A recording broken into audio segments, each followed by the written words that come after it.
हरि ओम श्री गणेशाय नमः। बोल श्री कृष्ण भगवान की जय। ओम नमो भगवते वासुदेवाय। ओम नमो भगवते वासुदेवाय। ओम नमो भगवते वासुदेवाय। बोल श्री कृष्ण भगवान की जय। बोल श्री सुखदेव जी भगवान की जय। श्रीमद् भागवत महापुराण 5वां स्कंद 10वां 11वां और 12वां अध्याय। पुनि शुक मुनि लागे कहन दहन मोद व्यापाद। रहुगन यरु जड़ भरत कर परम रुचिर संवाद। श्री सुखदेव जी बोले, हे राजा परीक्षित, फिर एक समय सिंधु तथा सौबीर देश के राजा रहुगण ब्रह्म तत्व के जानने की इच्छा से कपिल देव जी के आश्रम को जा रहे थे कि उस समय पालकी के ढोने के लिए कहार की खोज में देव योग से जड़ भरत मिल गए। यह ब्राह्मण बड़ा मोटा ताजा है, यह तो बैल और गधे की भांति खूब बोझ ढो सकता है। ऐसा समझकर जबरदस्ती पकड़े हुए अन्य पालकी ढोने वाले पुरुषों के साथ इनको भी पकड़ लिया और इनको पालकी के ढोने में लगा दिया। जब ये बेचारे भरत जी शुद्ध भूमि देख करके कीड़ा मकोड़ा आदि कोई जंतु मेरे पैर से ना कुचल जाए संभाल कर पैरों को उठाने लगे, तब पालकी को कुछ ऊंची नीची होती हुई देख राजा रघुगण बोला, अरे ओ ढोने वाले, ठीक ठीक चलो, पालकी को ऊंचे नीचे में क्यों ले जाते हो। वे सब राजा का वचन सुनकर कहने लगे, राजन, हम तो ठीक ठीक चल रहे हैं, यह जो अभी पकड़ा है ठीक तरह से नहीं चल रहा है, हमको भी ऊंचे नीचे में घसीट ले जाता है, इस तरह इसके साथ हम नहीं ढो सकते।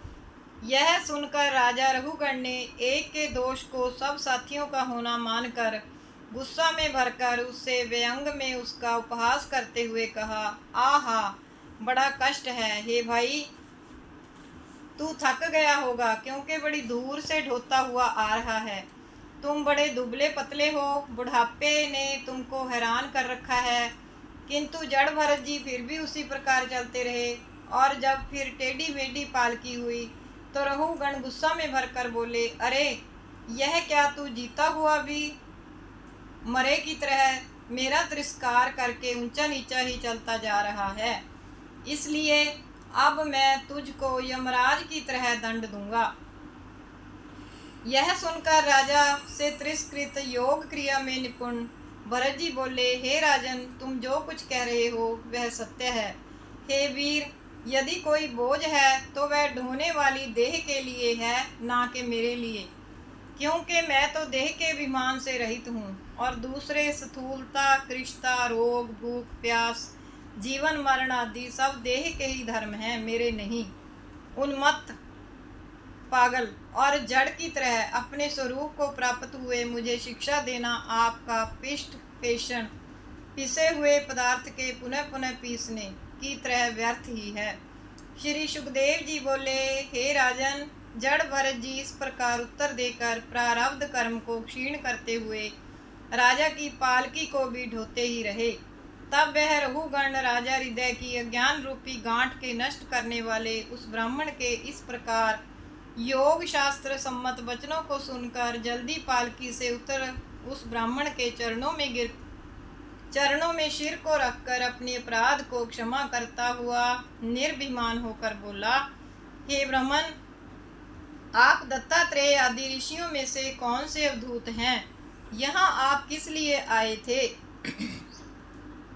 मैं इंद्र के वज्र से, शिवजी के त्रिशूल से, यमराज के दंड से वैसा नहीं डरता जैसा कि ब्राह्मण कुल के अपमान करने से डरता हूँ।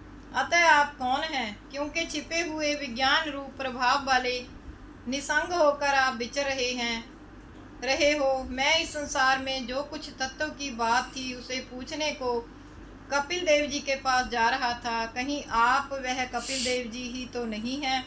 जो लोक के निरीक्षण करने के लिए गुप्त रूप से विचर रहे हों। अंधबुद्धि मैं आप जैसे योगीश्वरों की गति को कैसे पहचान सकता हूँ। अतः हे ब्रह्मन, मेरे ऊपर आप कृपा करिए, जिससे आप जैसे सज्जन के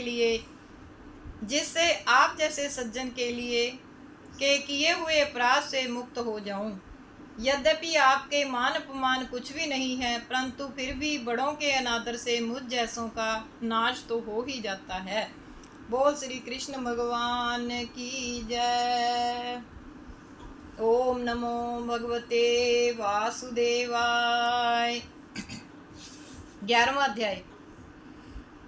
पुनि जड़ भरत महीपने, लखी अभिमान विशेष, निपति रहुगण को दिया तत्व ज्ञान उपदेश। ब्राह्मण बोले, हे राजन, तू अविद्वान होता हुआ भी विद्वानों की तरह बातें कर रहा है, अतः तू ज्ञानियों में श्रेष्ठ नहीं है, क्योंकि तू लोक व्यवहार को सत्य जानता है और ज्ञानी लोग उसे झूठ समझते हैं। हे राजन, गृहस्थ कर्म से संबंधित वेदवादों से परमार्थ प्रकट नहीं होता है।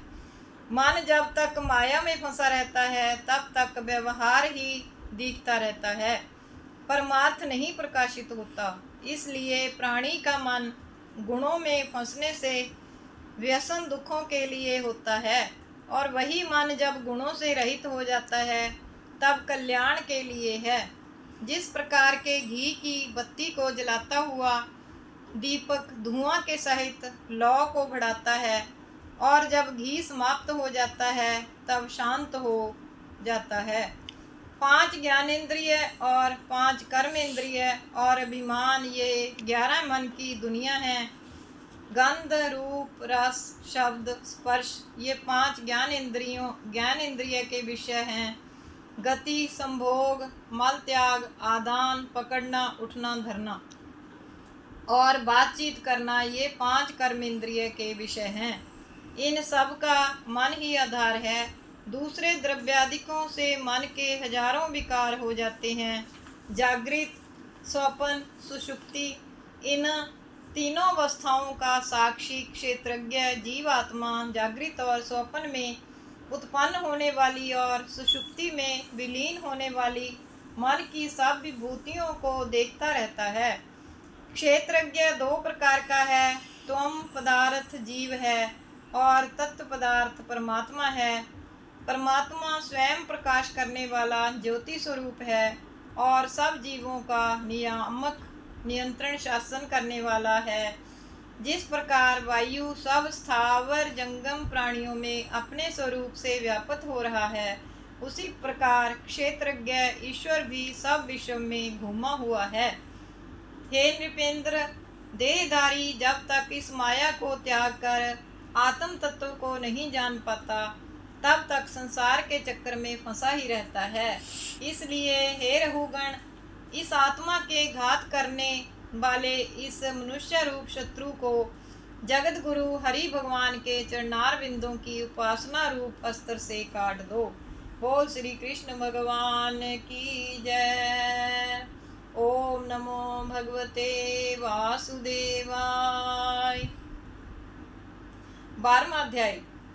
प्रश्न किए हल भरत ने, कर भूपति पर ने, भूपर हु गण का सकल, दूर हुआ संदेह। रहुगण राजा बोले, हे भगवान, कारण से शरीर धारण करने वाले आपको प्रणाम है। हे अवधूत, गुप्त वेश से छिपे हुए परमानंद के अनुभव करने वाले आपको प्रणाम है। आहा, रोगी को स्वादिष्ट औषधि की तरह तथा गर्मी से तपे हुए को शीतल जल की भांति देहाभिमान रूपी सांप से डसे हुए मुझको आपका वचन अमृत तुल्य औषधि हो गया। इसलिए अध्यात्म योग से गुथे हुए बड़ी कठिनता से जानने योग्य आपके भाषण को जिस प्रकार मैं अच्छी तरह समझ सकूं, उसी तरह मुझसे कहिए। हे योगेश, दिखता हुआ भी क्रिया फल व्यवहार फल के तत्व ज्ञान के लिए योग्य नहीं होता। यह जो आप कह रहे हैं उसमें मेरा मन चक्कर में पड़ जाता है। ब्राह्मण बोला, हे राजन, यह स्थूल कृष आदि द्रव्यों के स्वभाव आदि जो कुछ भी प्रपंच हैं उन्हें तुम मिथ्या समझो। व्यवहार रूप सभी वस्तु झूठी हैं। सत्य ज्ञान यही है जिसे कि ज्ञानी लोग वासुदेव नाम से कहते हैं। हे रहुगण, इस ज्ञान को पुरुष शास्त्रों के अभ्यास से और तपस्या से प्राप्त नहीं कर सकता है। यह ज्ञान तो महात्माओं के संग से ही प्राप्त होता है, तब कहीं वासुदेव भगवान में भक्ति उत्पन्न होती है। हे राजन, मैं पहले भरत नाम का राजा था। ईश्वर की आराधना करता हुआ मृग संग से फिर दूसरे जन्म में मृग बन गया। उस मृग देह में भी ईश्वर के प्रभाव से मैं उस पूर्व जन्म की याद को ना भूला, इसलिए दुनियादारी के संग के डर से इस प्रकार छिपे हुए वेश में घूमता रहता हूँ। बोल श्री कृष्ण भगवान की जय। ओम नमो भगवते वासुदेवाय। ओम नमो भगवते वासुदेवाय। ओम नमो भगवते वासुदेवाय। श्री कृष्ण गोविंद हरे मुरारे, हे नाथ नारायण वासुदेव। श्री कृष्ण गोविंद हरे मुरारे, हे नाथ नारायण वासुदेव। श्री कृष्ण गोविंद हरे मुरारे, हे नाथ नारायण वासुदेव। अच्युतं केशवं राम नारायणं कृष्णदामोदरं वासुदेवं हरिं। श्रीधरं माधवं गोपिका वल्लभं जानकी नायकं श्रीरामचंद्रं भजे। बोल श्री कृष्ण भगवान की जय। बोल श्री सुखदेव जी भगवान की जय।